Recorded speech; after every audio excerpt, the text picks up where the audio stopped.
The particles that are there are mainly hydrogen and helium, which form a plasma called the intergalactic medium. The plasma is where these particles have energy and are ionized, so behave very differently to when they are just a gas.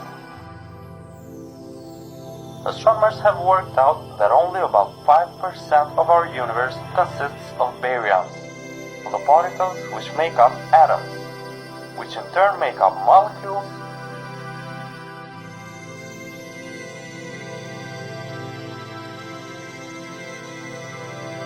about 20% is dark matter, a mysterious substance that interacts with our universe only through its gravitational pull.